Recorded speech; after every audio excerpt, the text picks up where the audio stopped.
And it was when these two hit rock bottom that fate would give them a second chance at life and at love. So today, Lisa and David are engaged. But Lisa fears their new life is about to be destroyed because David is cheating. Watch this. I've been in love with David since I was just 12 years old. In the years that we've lost touch, I have suffered so much. I survived an abusive relationship, but I lost everything. I never thought in 1,000 years I would end up in a homeless shelter. When I heard David call my name, I looked up and I couldn't believe it was him.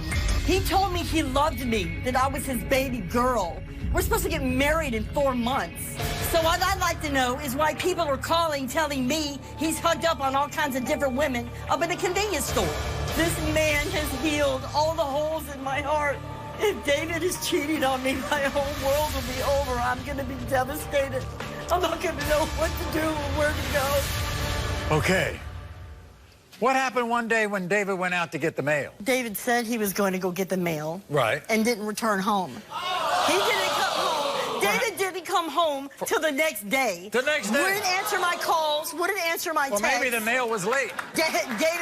I think David's sleeping around. I see. And then he gets these phone calls in the middle of the night. Maury, let me tell you, his phone rings at 12, 1, 2 o'clock in the morning. He either ignores it or he'll answer it and just say, oh, it's just a friend of mine. That's his lady, and he passed away. And my friend passed away, so she needs comfort. Well, she can get comfort somewhere else because that's my man. That's my man. No woman has any business calling my man in the middle of the night when I'm laid right up next to him. Then you find out he called somebody else your nickname, the one he gave you. I've been called baby, honey, whatever throughout the years, but the most precious name I've ever been called was baby girl. He calls me his baby girl. And I found a text in his phone, a text that called another woman baby girl. I said, oh no, I'm baby girl. You're the baby. I'm baby girl. I own that. I own that.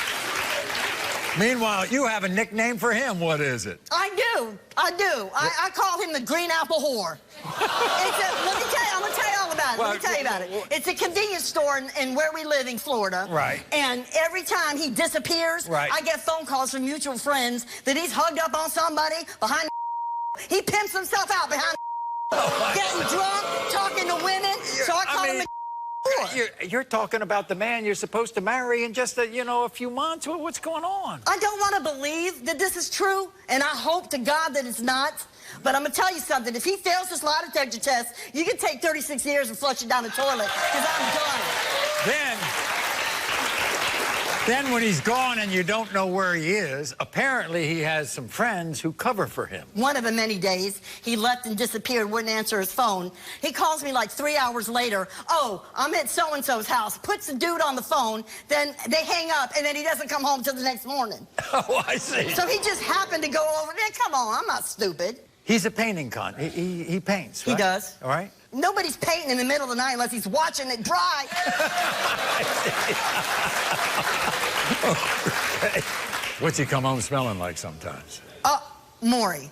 He came home smelling like dog. He reeked of wet dog. And I'm going to tell you something. Wet dog? Like dog. Your dog hair all over him. Clothes was all wrinkled. He wasn't like that when he left. And there's somebody that lives behind the a female that has dogs. Oh, I see. You also gave him 20 bucks one time. What did he do with it?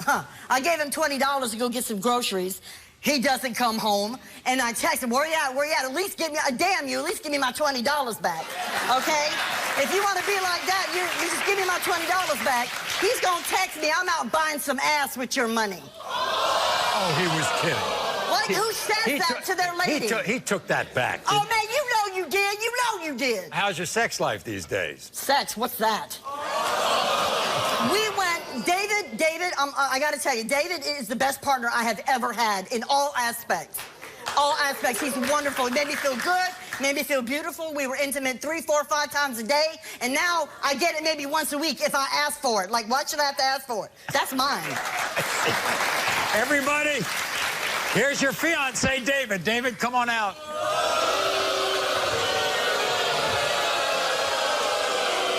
So you didn't spend that $20?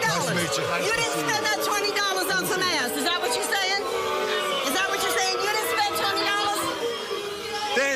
You fell in love at 12.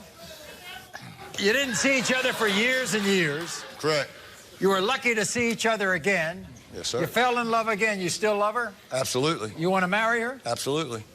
Well, what the heck is going on? You ain't the whore, is that what you're saying? I'll be whatever you want me to be. We'll see. We'll see. What was it like hooking up after all these years? You know, I'm at a loss for words for that because I never expected to see her, of all places, you know, being in a homeless shelter. It was amazing. I can't put it in words. Kind of like fate. Is it fate that you're out all night and don't come home? Yeah. And don't answer the phone calls? No. And don't answer the text? No. Okay. How come you get these calls in the middle of the night? I don't know what she's talking about. Are you serious? Yeah, I'm serious. Are you serious, Yeah, David? I'm dead up. Like your phone doesn't ring at 1, 2 in the morning. So who is it? And Who is it? And your friend that died, that's his lady, and she needs comfort? You don't comfort nobody but me. Okay. Your baby girl. All right. So you went out to check the mail and you just never came back? Maybe. Probably got in a spat. I get tired of that rah, rah, rah. I don't want to hear it. I want to be rah-rah-rahing if you was rah-rahing than me at home. And I'll cut my phone off. But then that's all you have to say. That's all you have to say is I need time alone. So in other words, when you kind of disappear, it's because you just don't want to